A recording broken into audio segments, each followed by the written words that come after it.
एक दिन सुबह का समय था। मेरा भाई काम पर गया था और भाभी ने मुझे नाश्ता दिया। नाश्ता देने के बाद भाभी कहा, मैं नहाकर आती हूँ। तब तक मैंने नाश्ता कर लिया और टीवी देखने बैठ गया। तभी भाभी ने मुझे आवाज दी, मस्तूराम, मेरे कपड़े दे दो, मैंने टेबल पर रखे हैं। मैंने उनकी ड्रेस उठाई और देखा कि वहां उनका अंडरवियर भी था। मैं थोड़ा असमंजस में था, लेकिन कपड़े देते समय मैंने बहुत ही सावधानी बरती, क्योंकि भाभी का सम्मान करना जरूरी था। हालांकि मेरे मन में कुछ बदलाव आया। मैं उनका कपड़ा देखने लगा, मानो वह मेरे सामने खड़ी है। उन्होंने फिर आवाज दी, मस्तूराम, कपड़े लाओ। उनके कपड़े उन्हें देने के लिए मैं बाथरूम की ओर चला गया। उन्होंने दरवाजा बंद कर दिया और मैं वहीं रुक गया। मेरी नजर दरवाजे के छेद की ओर गई। घर में बस हम दोनों थे और कोई नहीं था। भाभी नहा चुकी थी और कपड़े उतार रही थी। केवल उनका पिछला हिस्सा देख के मेरा पूरा, नमस्ते दोस्तों, आप सभी का स्वागत है। मैं आपका मस्तूराम आपके लिए एक नई कहानी लेकर आया हूँ। मैं जब 19 साल का था, उस समय में 10वीं कक्षा में था और गर्मी की छुट्टियों में भाई के पास गया था। मेरी भाभी थोड़ी मोटी थी, लेकिन उनका गोरा रंग और चुलबुला स्वभाव उन्हें खास बनाता था। वह अक्सर घर में हल्के और छोटे कपड़े पहनती थी, जो उनके शरीर को और आकर्षक बनाते थे। घर पर पूरे दिन सिर्फ मैं और भाभी ही रहते थे, क्योंकि मेरे भैया काम पर चले जाते थे। मैं और भाभी शुरू से ही बहुत करीब थे। वह मुझसे हर बात शेयर करती थी, और जब भी मौका मिलता मुझे अपने पास बुलाकर गले लगा लेती थी। पहले ये सब सामान्य लगता था, लेकिन अब मैं बड़ा हो गया था। उनके गले लगाने पर मुझे कुछ अलग महसूस होता था। उनकी बाहों का स्पर्श मुझे अंदर तक गर्माहट से भर देता था। एक सुबह की बात है। भाई काम पर गए हुए थे। भाभी ने मुझे नाश्ता दिया और कहा, मस्तूराम, मैं नहाने जा रही हूँ, तब तक तुम आराम से नाश्ता कर लो। मैंने नाश्ता किया और टीवी देखने लगा। कुछ ही देर में उन्होंने बाथरूम से आवाज दी, मस्तूराम, मेरे कपड़े दे दो, टेबल पर रखे हैं। मैंने टेबल पर नजर डाली। उनकी ड्रेस के साथ एक अंडरवियर भी रखा था। मैं थोड़ा असमंजस में था, लेकिन खुद को संभालते हुए कपड़े उठाए और बाथरूम की ओर बढ़ गया। दरवाजे के पास पहुंचकर मैंने कहा, भाभी, ये रहे आपके कपड़े। दरवाजा हल्का सा खुला था और उनकी आवाज आई, धन्यवाद मस्तूराम। मैंने कपड़े थमाए और एक पल के लिए ठहर गया। वह दरवाजा बंद कर चुकी थी, लेकिन उनकी खुशबू और आवाज ने मेरे दिल में हलचल मचा दी। मैं वहीं खड़ा रहा। मेरे मन में एक अजीब सी बेचैनी थी। मैंने दरवाजे की हल्की दरार से भीतर झांकने की कोशिश की। अंदर की धुंधली झलक ने मेरे दिल की धड़कन बढ़ा दी। भाभी अपने बालों से पानी झटक रही थी, और उनकी साड़ी का पिछला हिस्सा दिख रहा था। वह अपने कपड़े बदल रही थी और मानो मैं किसी जादू में बंध गया था। कुछ ही देर में वह बाहर आई। उनकी आंखों में एक अलग सी चमक थी। उन्होंने मुस्कुराते हुए कहा, मस्तूराम, अब तुम भी नहा लो। मैंने जल्दी से नजरें झुका ली और बाथरूम की ओर चला गया। अंदर पहुंचकर देखा कि वहां भाभी का अंडरवियर लटका हुआ था। मैं कुछ पल के लिए ठहर गया, लेकिन तुरंत खुद को संभालते हुए नहाने लगा। नहाने के बाद मैंने तौलिया कमर पर लपेटा और बाहर आकर कहा, भाभी, मेरे कपड़े दे दीजिए। भाभी ने मुस्कुराते हुए कपड़े थमाए। उनकी मुस्कान में एक अलग ही नजाकत थी। मैंने जल्दी से कपड़े पहने और तैयार होकर रसोई में चला गया। भाई काम पर जा रहे थे और भाभी रसोई में दोपहर का खाना बना रही थी। मैं जैसे ही रसोई में पहुंचा, भाभी ने मुझे गले लगा लिया। उनका नर्म स्पर्श और उनकी खुशबू ने मुझे भीतर तक सरबोर कर दिया। मैं उनके पास रहकर बेहद खुश था। मेरे मन में कुछ अलग ही एहसास घूम रहे थे। मैंने उनसे पूछा, भाभी, क्या मैं आपकी कुछ मदद कर सकता हूँ? भाभी मुस्कुराते हुए बोली, नहीं, तुम यहीं बैठो और मुझे बातें करके खुश करो। फिर वह हंसते हुए खाना बनाते हुए मुझसे बातें कर रही थी। उनकी हर बात और उनका हर हंसना मेरे दिल को सुकून दे रहा था। दोपहर का खाना खाकर हम कमरे में चले गए। भाभी बिस्तर पर चादर ओढ़कर लेट गई और बोली, मस्तूराम, तुम भी यही सो जाओ, आज मैं बहुत थक गई हूँ। भाभी की आवाज में एक अजीब सी मासूमियत थी। भाभी ने कहा, मेरा बदन दर्द कर रहा है। मैंने तुरंत पूछा, भाभी, अगर आपको कोई दिक्कत न हो तो क्या मैं आपके शरीर को दबा दूं? उन्होंने हल्की मुस्कान के साथ कहा, ठीक है। मैं धीरे धीरे उनके पैरों को दबाने लगा। उनके नाजुक पैरों को छूने से ही मेरा दिल तेजी से धड़कने लगा। जैसे जैसे मैं उनके घुटनों तक पहुंचा, मेरी नजरें उनके चेहरे पर टिक गई। मैंने झिझकते हुए पूछा, भाभी क्या ऊपर भी दबाना है? उन्होंने हल्के स्वर में कहा, हाँ दबा दो, इससे मुझे आराम मिलेगा। मैंने धीरे धीरे उनके कपड़े थोड़े ऊपर किए और उनका स्पर्श मुझे बहुत खास महसूस करवा रहा था। उनकी हर हलचल मुझे एक नई गर्माहट से भर रही थी। तभी उन्होंने मेरी ओर देखा और कहा, मस्तूरम, अब को तुम्हारे हाथ भी दर्द कर रहे होंगे, लाओ अब मैं दबा देती हूँ। उन्होंने मेरे हाथ और पैरों को अपने नाजुक हाथों से दबाना शुरू किया। उनके स्पर्श ने मुझे भीतर तक सुकून दिया।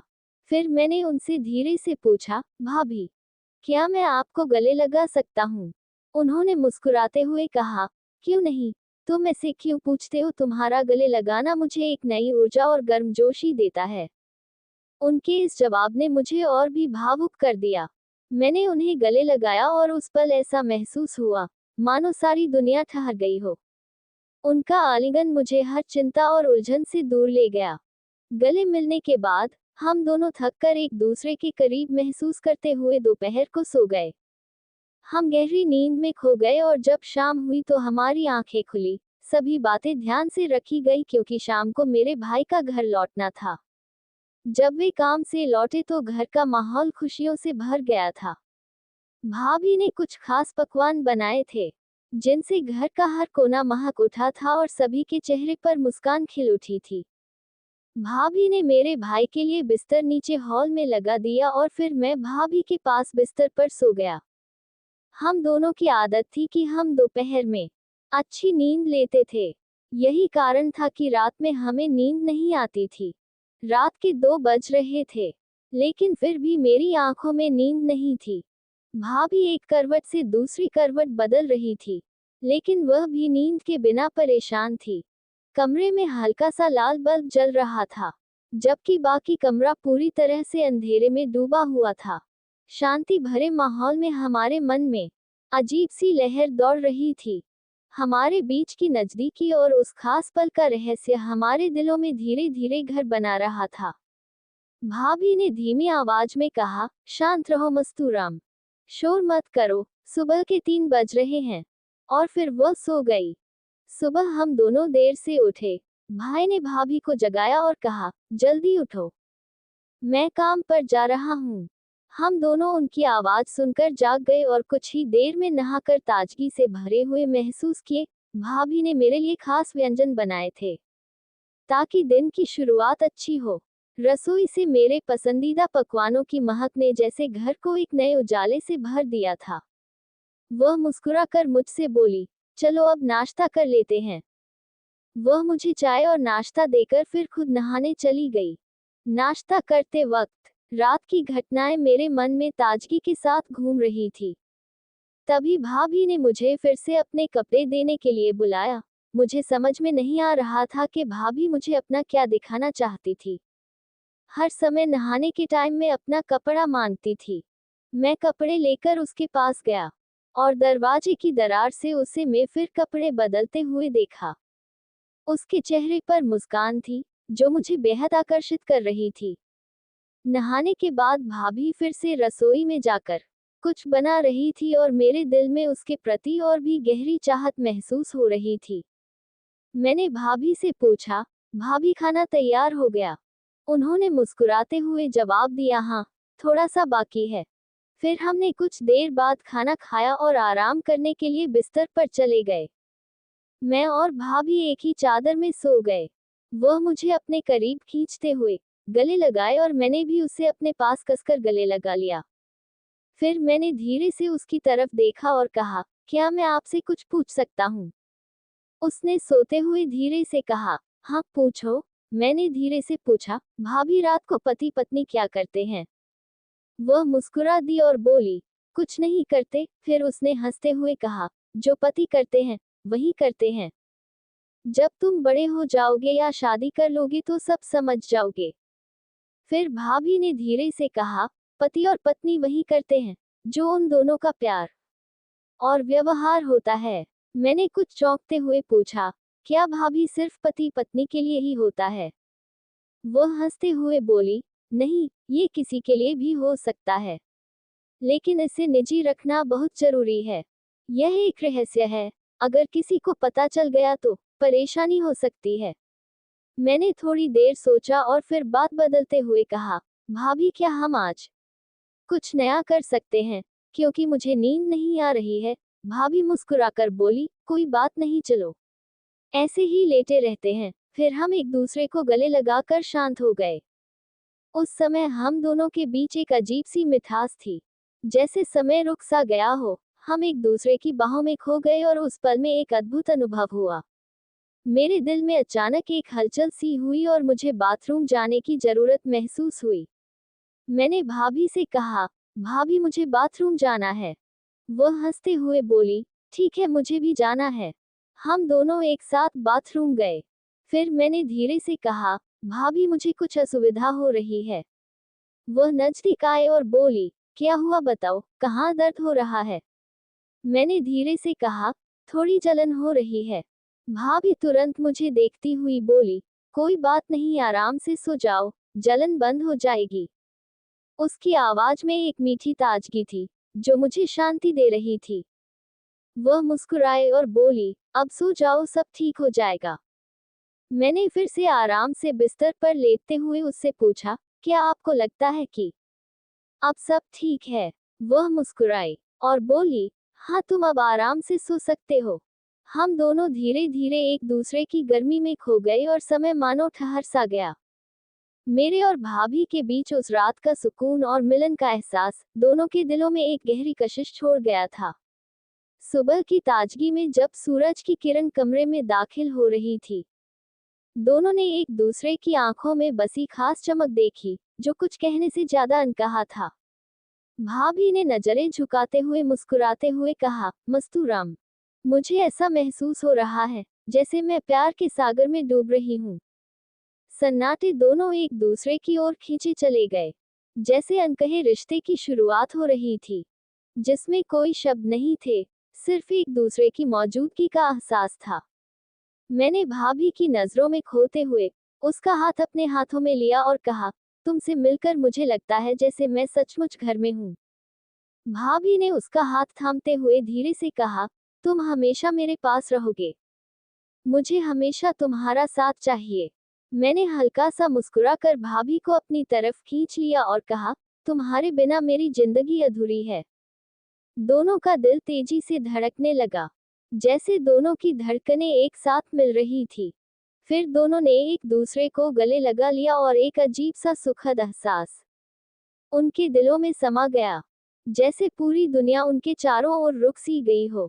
उस चुप सन्नाटे में जब दोनों एक दूसरे की बाहों में थे, उन्होंने महसूस किया कि यह पल कभी खत्म न हो, ये खूबसूरत सपना हो। कुछ देर बाद भाभी ने हल्के से कहा, मस्तूराम, हमें एक साथ बहुत सारे पल बिताने हैं, हम हर दिन नए अनुभव करेंगे। मैंने उसे प्यार से देखा और कहा, हम दोनों का सफर शुरू हो चुका है भाभी, अब हर कदम हम दोनों मिलकर चलेंगे। सूरज की रोशनी अब कमरे में फैल चुकी थी, और दोनों के चेहरे पर हल्की सी मुस्कान थी, जो उनके दिलों की गहराई को बयां करती थी। यह एक नए रिश्ते की शुरुआत थी, एक संवेदनशील और रोमांटिक यात्रा की, जो दोनों के दिलों के बीच अनकही बातें और सपनों को साथ लेकर चलने वाली थी। दोनों ने एक साथ उठते हुए एक दूसरे का हाथ थाम लिया, जैसे दोनों को अब ये पता था कि उनका रिश्ता एक नई दिशा में बदलने जा रहा है। ये वह प्यार था जो शब्दों से ज्यादा गहरी समझ और भावना से भरा हुआ था। मेरे और भाभी के बीच जो पल थे, वे एक अव्यक्त एहसास से भरे थे, जो समय के साथ और भी गहरे होते गए। दोनों की बातचीत में धीरे धीरे जीवन की सच्चाई सामने आने लगी थी। मैंने एक दिन भाभी से बात करते हुए बोला, भाभी, जब हम छोटे थे तो हम हमेशा अपने रिश्तों को एक खास नजरिए से देखते थे। हम चाहते थे कि हर रिश्ता हमारा साथ दे और जब कभी हमें किसी रिश्ते में कोई कमी महसूस होती, तो हम उसे बदलने का सोचते थे। लेकिन अब मुझे लगता है कि असली रिश्ता वही होता है, जो एक दूसरे को समझता है और साथ चलता है। बिना किसी अपेक्षा के भाभी ने गहरी सांस लेते हुए कहा, सही कहा तुमने मस्तूराम। हमारे बीच का रिश्ता चाहे भाई बहन का हो या फिर देवर और भाभी का रिश्ते में वही सही होता है, जब वह दोनों एक दूसरे की इज्जत करें, समझें और अपने बीच कोई भी गलत फहमी या दूरी न आने दें। किसी भी रिश्ते को निभाने का सबसे महत्वपूर्ण पहलू है सम्मान, प्यार और विश्वास। ये वही 3 चीजें हैं जो रिश्ते को मजबूत बनाती है। मैंने सिर झुकाकर कहा, आप सही कह रही हो। कभी कभी हम रिश्तों की अहमियत को भूल जाते हैं और सोचते हैं कि हमें इसे किसी खास तरीके से जीना चाहिए। लेकिन सच तो यह है कि हर रिश्ता अपनी जगह खास होता है और हमें उसी रूप में उसे निभाना चाहिए जैसा वह है, और रिश्तों में सच्चाई और ईमानदारी ही सबसे अहम है। भाभी ने उत्तर दिया, जैसे भाई बहन का रिश्ता होता है, वह उसी रूप में सबसे अच्छा होता है जब दोनों एक दूसरे के लिए परवाह करते हैं, एक दूसरे को समझते हैं और कोई भी कहीं बात नहीं रहती। मैंने मुस्कुराते हुए कहा, भाभी आपने बिल्कुल सही कहा। अब मुझे समझ में आया कि हर रिश्ता अपनी खूबसूरती और अहमियत के साथ आता है। हमें कभी किसी रिश्ते को सिर्फ अपने फायदे के लिए नहीं देखना चाहिए। हमें हर रिश्ते को एक सौम्यता और जिम्मेदारी के साथ निभाना चाहिए।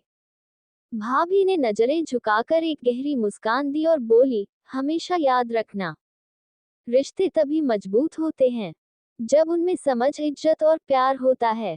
कोई भी रिश्ते को अगर हम अपनी इच्छाओं और स्वार्थ से जोड़ते हैं, तो वह हमेशा खोखला रहेगा। सबसे महत्वपूर्ण बात है कि हम एक दूसरे को बिना किसी शर्त के स्वीकार करें। उस दिन से मेरे और भाभी के बीच का रिश्ता एक नई दिशा में चला गया। दोनों ने रिश्तों की गहराई को महसूस किया और यह समझा कि हर रिश्ते की अपनी सीमाएं और अहमियत होती है। उन्होंने ये सीखा कि किसी भी रिश्ते को निभाने के लिए सबसे पहले उसे समझना और उस रिश्ते में प्यार और सम्मान की भावना होना चाहिए।